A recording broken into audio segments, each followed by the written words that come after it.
आप सभी के लिए ईश्वर का असीम प्रेम और आप सभी को पूर्ण आशीर्वाद। प्यारे भाइयों और बहनों, आज सामान्य समय का 23वां रविवार है। आज का पहला पाठ में नबी यशायाह परमेश्वर के न्याय के बारे में भविष्यवाणी करता है। दूसरे पाठ में संत याकूब सिखाता है कि ख्रिस्तीय समुदाय में कोई पक्षपात नहीं होना चाहिए। सुसमाचार के पाठ में हम सुनते हैं कि यीशु ख्रिस्त एक बहरे और गूंगे आदमी को सुनने और बोलने की शक्ति दी। नबी यशायाह के माध्यम से परमेश्वर ने इस्राएल के लोगों से कहा कि वे नहीं डरें बल्कि बहादुर और निडर बने। उसने उन्हें मजबूत होने के लिए प्रोत्साहित किया, क्योंकि उनका ईश्वर प्रतिशोध के साथ आएगा और वह उन्हें बचाएगा। वह अंधों की आंखें खोलेगा, बहरों को सुनने की शक्ति देगा और लंगड़ों को चलने और गूंगे को बोलने के लिए प्रेरित करेगा। यह ईश्वर का प्रेम था, यह ईश्वर की शक्ति थी। परमेश्वर अपनी दया और प्रेम में अपने लोगों के लिए कुछ भी कर सकता था। ईश्वर बड़े काम और यहाँ तक कि चमत्कार करने के लिए तैयार था, बशर्ते कि वे उसके प्रति वफादार हों और उस पर भरोसा करते हों।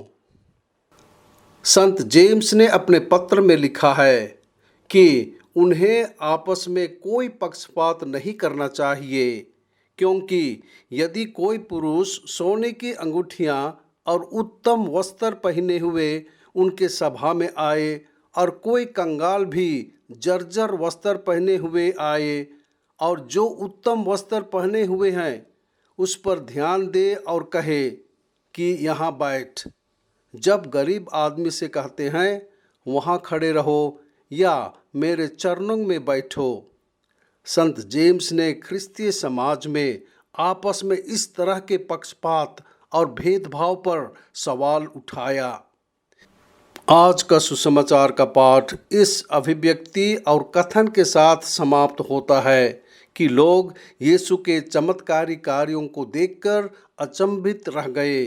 उन्होंने कहा, उसने सब कुछ अच्छा किया है।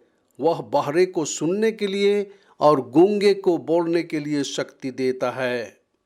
वे उसके पास एक ऐसे मनुष्य को लाए जो बहरा था और उसकी बात में बाधा थी, और उन्होंने उससे विनती की कि उस पर हाथ रखे और उसे चंगा कर दे। यीशु ने उसे भीड़ में से अलग ले जाकर उनके कानों में उंगलियां डाली और उसकी जीभ को छुआ और स्वर्ग की ओर देखकर उससे कहा, एफाता, अर्थात खुल जा।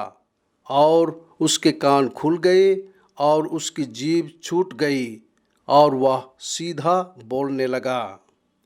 यीशु ने अपने इशारों, शब्दों और कार्यों से एक ऐसे व्यक्ति को ठीक किया जो बहरेपन और गूंगेपन से पीड़ित था। लोगों ने अपनी नाक के नीचे इस चमत्कार को होते देखा।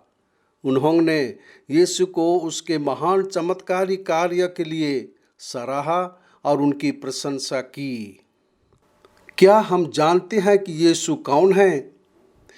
क्या हमने उसकी ताकत देखी है? क्या हमने उसकी शिक्षा सुनी है? क्या हमने उसका प्रकर्मी काम देखा है? यदि हम प्रार्थना करते हैं और उससे संबंधित हैं तो वह अपना प्रेम और शक्ति निस्संदेह हमें दिखाएगा।